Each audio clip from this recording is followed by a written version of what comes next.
Hey, if it beats Bottom Eagle, don't gotta work it out. That's Fix and the Tantrums.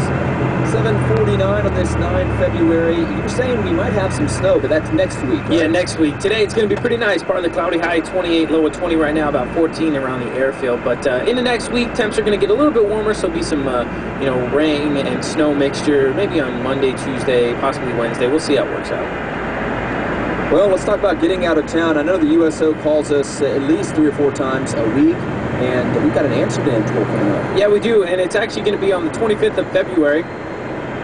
You can check it out. They're going to go see some wooden shoemaking, shopping at the De Simona Head Cheese Factory. They're also going to check out the Van Gogh Museum, Anne Frank's house, Madame Tussauds Wax Museum. My favorite place, the Dam Square.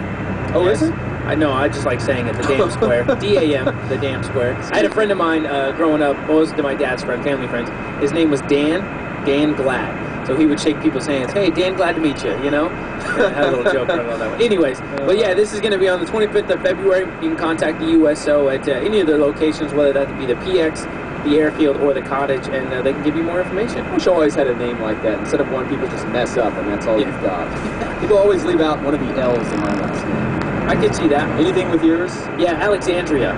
Really? Yeah. There's no I in my name, not even close. It doesn't even end with an A, but there was plenty of times growing up, even to this day, people will say, oh, Alexander. No, does it look like there's an IA in my name? I'm a man. Yeah, it just drives me nuts, but yes.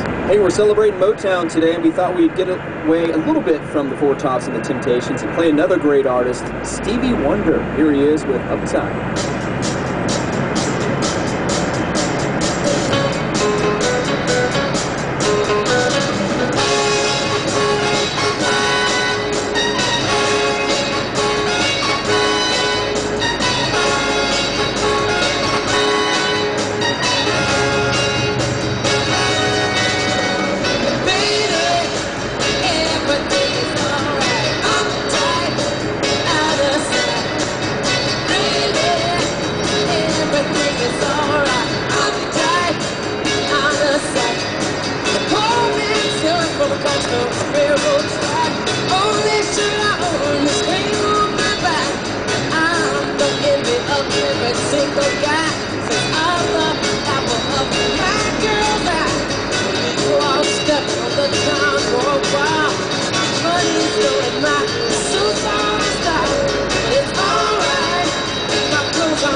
Bottom Eagle, you just heard, what is it? What was he called? The wonderful little Stevie Wonder? Something like that. I don't remember his name was. I'm drawing a blank on that one. My bad. Me too. I usually remember that, but he used to have a name as a little kid. It's horrible right now. Darn it. Hey, we've got Prince coming up in just a second, but what's happening in the 8 o'clock hour? 8 o'clock hour is going to be pretty busy. We can tell you how you can get some extra cash for college. It doesn't have to be a senior in school. You can be a continuing education student. Also, later on in the show, we've got your geek chic news and, of course, all the great stuff to do during the weekend. So a lot of great stuff. We'll continue our daily topic, which is going to be awesome. How's our weather look? Chilly today, partly cloudy, high at 28, low at 20. Tomorrow, pretty much the same thing, high right around 26, more clouds in the sky. And right now it is 11 around the Wiesbaden Army Airfield. Yeah, just found it. It was just Little Stevie Wonder. Thought that's what it was. We can add wonderful in there. That's fine. It's whatever. Give us some traffic if you've got some. 0611-705-5103. We'll be taking a look at the traffic and another weather report here in under 15.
Trembles inside.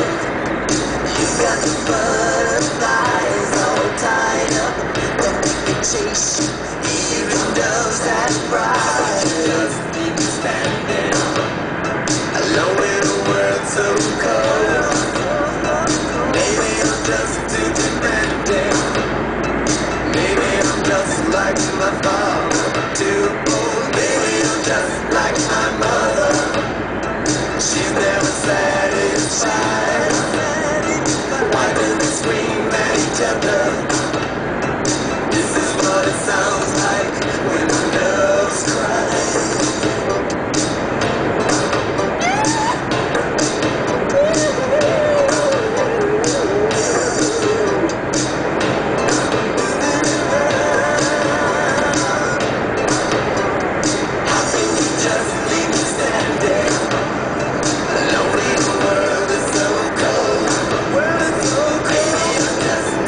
o'clock Central European Time, and this is AFN Europe's Morning News Watch. Good morning to you. I'm Specialist Russell Took, reporting live from the studios of AFN Europe. An announcement from the Pentagon takes women one step closer to combat. ABC's Jonathan Carl has more on the story. Right now, women are not allowed to serve in combat units and units operating on the front lines.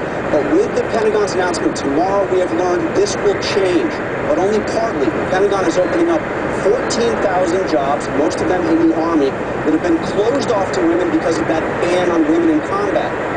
Amnesty International is joining the growing chorus of voices calling for Russia to back the United Nations and end the bloodshed and end the Assad regime in Syria.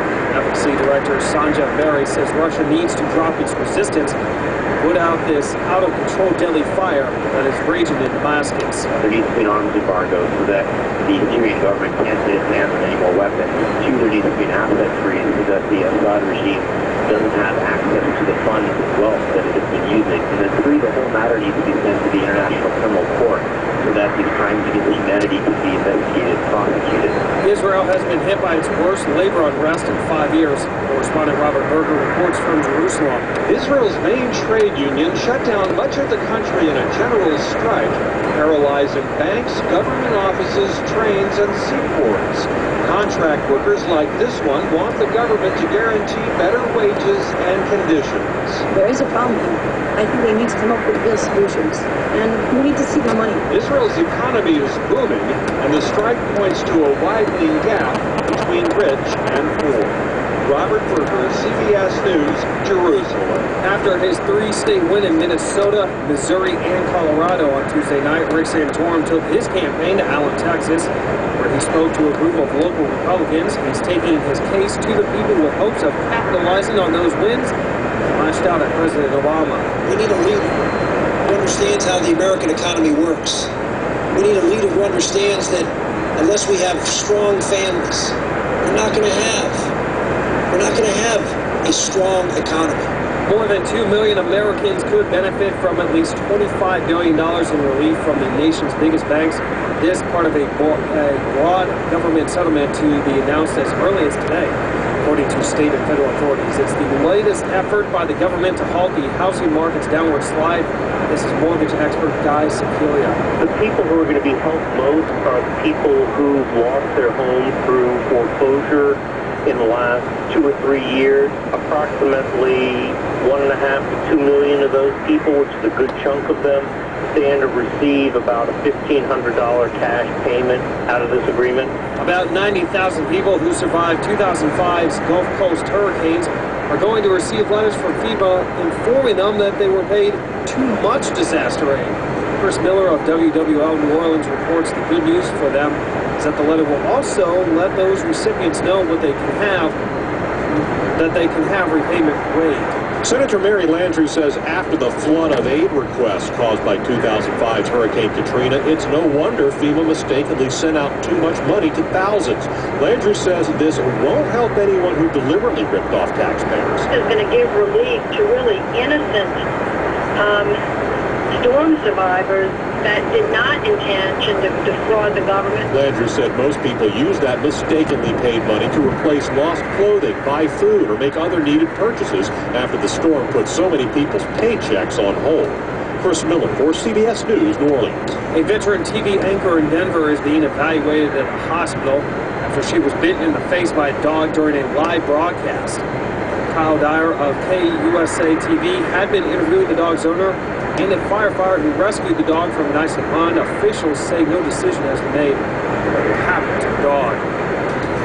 The weather watch for today, Thursday, February 9th, UK today, mostly cloudy skies. Becoming cloudy with snow this evening, highs in the 20s. Mostly cloudy in the Benelux, highs in the 20s. For Germany today, mostly cloudy skies, light snow, high winds, highs will be in the teens. Turkey will see mostly cloudy skies with rain and light winds. And Spain, temperatures will be in the 50s with partly cloudy skies and high winds. At your military banking facility, $1 will buy €0.7345. You're listening to Morning News Watch on AFN Europe. Good morning to you. I'm Specialist Russell Tuff reporting. It's now 5 minutes after the hour. And now, the AFN Sports page. Detroit just keeps going and going. Hello, everyone. I'm Mike Meadows. Drew Miller and Heinrich Zetterberg scored in the third period, and the Detroit Red Wings extended their home winning streak to 18 games with a 4-2 victory over the Edmonton Oilers. Ken Cowell with a call on 97.1 The Ticket as Miller scores 10:46 into the third period to give Detroit a 3-2 lead. Lange with a jack. Now it's picked up. Here's Handel Kater turning and firing. Javi Boone the save. It's on the doorstep. And scores! Well, Helm was there, and so was another Red Wing off to the side of the goal who was knocked down. Elsewhere on the ice, Buffalo Sabres goalie Ryan Miller made 36 saves to earn his second shutout in 3 games in a 6-0 win over the Boston Bruins. Calgary topped San Jose 4-3, and the Ducks edged the last-place Hurricanes 3-2. On the NBA hardcourt, the Dallas Mavericks snapped a 3-game losing streak by beating the undermanned Denver Nuggets 105-95. Jeremy Lin led the New York Knicks to their third straight win, 107-93 over the Washington Wizards. The Hawks rolled to a 97-87 victory over the Indiana Pacers. Ramon Sessions scored a season-high 24 points as a last-minute replacement, leading the Cleveland Cavaliers to a 99-92 win over the Los Angeles Clippers. The Memphis Grizzlies snapped a 3-game losing streak with an 85-80 victory over the Minnesota Timberwolves. The Detroit Pistons won their season-high third straight game with a 99-92 victory over the New Jersey Nets. The Bucks snapped a 3-game losing streak, beating the Toronto Raptors 105-99. The Orlando Magic hit 17 3-pointers in a 102-89 victory over the Miami Heat. San Antonio topped Philadelphia 100-90 in a matchup of division leaders. The Bulls rounded New Orleans 90-67, and the Houston Rockets beat the Portland Trail Blazers 103-96. In your top 25 college basketball winners are Syracuse, Kansas, Michigan State, Boston College, Virginia, Michigan, and Duke. That's your sports page. I'm Mike Meadows, AFN Sports. Tyler and Tony in the morning. Hey, what's the matter with you people? You're hanging out at the Shack. I'm locked in. What's wrong? AFN Wiesbaden. You'd keep your mouth shut if you knew it was good for you, buddy. The Eagle, serving America's best.